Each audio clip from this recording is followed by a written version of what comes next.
Dalam hiruk-pikuk kota metropolitan ini, dalam kesibukannya, sikap acuh menjadi rutinitas sehari-hari. Manusia tak lagi peduli dengan sekitar, dengan alam, dengan sesamanya. Entah sampai kapan keacuhan ini akan mendarah daging. Coba tanyakan pada rumput yang bergoyang.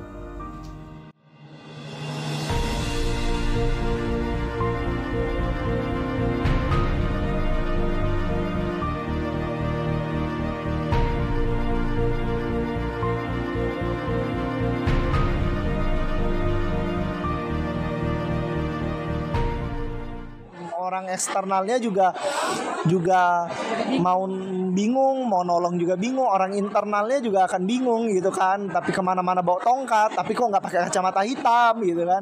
Kalau totally blind kan pakai kacamata hitam kebanyakan gitu. Saya kesulitan melihat tulisan-tulisan di papan tulis. Kalau kita sekolah dulu ya, tulisan di papan tulis, kemudian tulisan-tulisan yang ukuran-ukuran yang size-nya kecil gitu-gitu. Itu saya sulit. Saya berkompetisi dengan teman-teman non disabilitas. Ibaratnya mereka itu mempunyai kecepatan yang 10 kali lipat dibandingkan saya kan.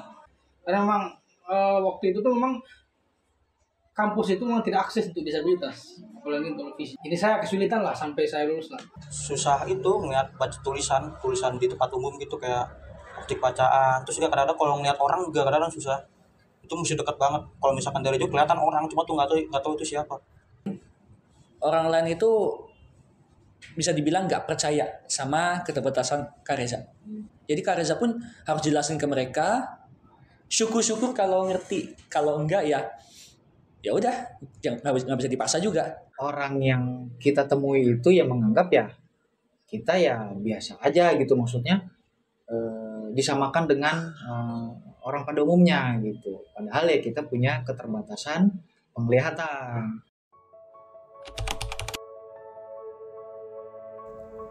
Low vision merupakan kondisi seseorang di mana orang tersebut mengalami gangguan penglihatan ataupun keterbatasan melihat walaupun sudah mendapatkan intervensi medis.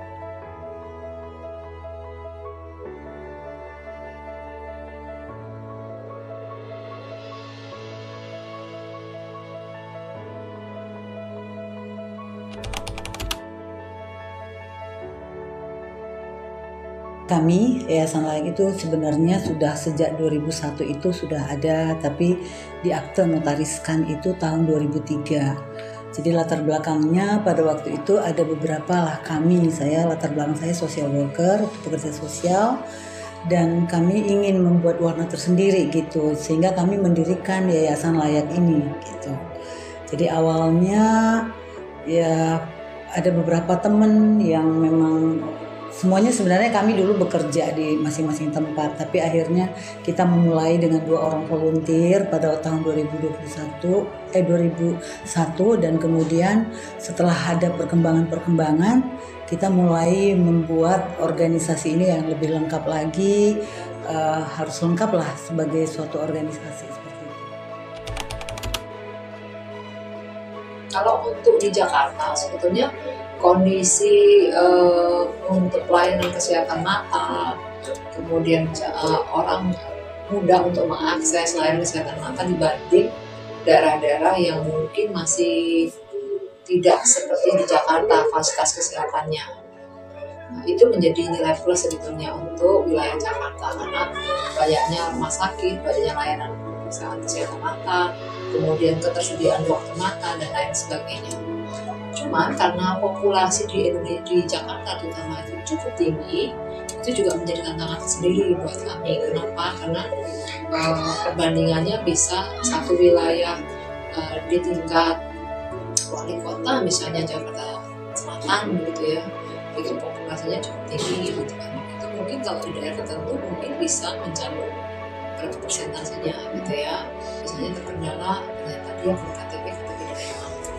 Sehingga ketika dia menemukan layanan BPJS di sini, sulit sekali untuk mendapatkan akses kesehatan yang cepat. Bisa jadi dia harus mengurus perpindahan vaskes dan sebagainya. Atau bisa juga di daerah-daerah yang kategori miskin daerah-daerah kumuh yang padat penduduk itu juga mereka mungkin malah nggak punya dokumentasi KTP KK, mungkin karena bukan penduduk DKI, jadi KTP-nya mungkin ada tapi KTP daerah. Jadi itu memang ya cukup berbahaya. Tantangannya itu lebih ke pasien yang usianya di bawah 5 tahun, masih bayi, atau misalnya dia dengan disabilitas ganda, ataupun dia dengan usia lanjut yang memang terbatas untuk pendengarannya. Nggak apa-apa, samperin aja. Tegur sapa, mereka tuh paling senang kalau disapa. Gitu, karena itu yang mereka butuhin. Mereka tuh pengen disapa dan setidaknya mereka tuh butuh tawaran untuk bantuan. Karena mau bagaimanapun mungkin kalaupun kelihatannya mereka bisa ngelihat, tapi kalau udah ada identitas yang ciri-ciri yang kacamata dan tongkat itu, sebenarnya mereka tuh secara nggak langsung atau mereka tuh sebenarnya tanpa diminta pun mereka sebenarnya butuh bantuan sih. Ya kalau ketemu orang low vision ya sebenarnya jangan anggap kalau dia tuh kayak makhluk lain aja gitu. Dia tuh sama kayak orang pada umumnya. Cuma bedanya ya penglihatan itu terbatas aja gitu. Misalkan dia sarannya bantu. Biasanya kan orang low vision kan tadi kayak orang lagi kebingungan tuh. Mending samperin aja kalau misalkan samperin. Tapi samperin itu jangan dibentak apa di mana gitu. Tanya aja, Kak ada yang bisa saya bantu atau apa gitu kan ya. Ya kayak gitu. Ada yang bisa saya bantu apa gimana. Juga kalau misalkan orang low vision gitu ya kayak jangan heran lah gitu, jangan inilah. Itu orang pada umumnya gitu, bukan manusia planet lain gitu. Kita sudah menyadari bahwa teman-teman low vision itu tuh punya kesempatan atau punya potensi untuk menjadi seorang tunanetra. Sadari itu ketika sudah menyadarinya. Nah, mereka mau berbaur dengan tunanetra, orang juga jadi akan tahu bahwa ini low vision, ini tunanetra, ini totally blind, ini low vision gitu kan. Jadi harus membuka diri dulu dan menyatakan. Jadi kita mesti punya skill yang ada value-nya yang bisa dijual. Apapun itulah, public speaking, apapun itu, yang penting ada nilai jualnya. Ketika kita ahli, jadi walaupun sedikit demi sedikit kita mesti fokus pada satu bidang itu sampai kita menjadi ahli supaya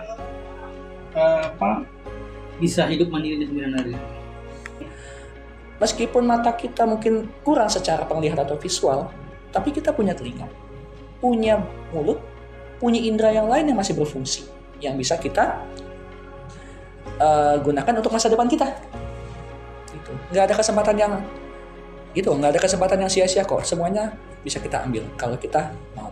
Dimulai dari diri sendiri, lingkungan sekitar, baik itu keluarga, tetangga, teman dekat. Nah, mulai dari situ nantinya kan mereka akan aware tentang hambatan kita, apa yang kita alami, apa yang kita rasakan. Nah, ketika nanti mereka sudah aware, harapan kita itu akan jadi care.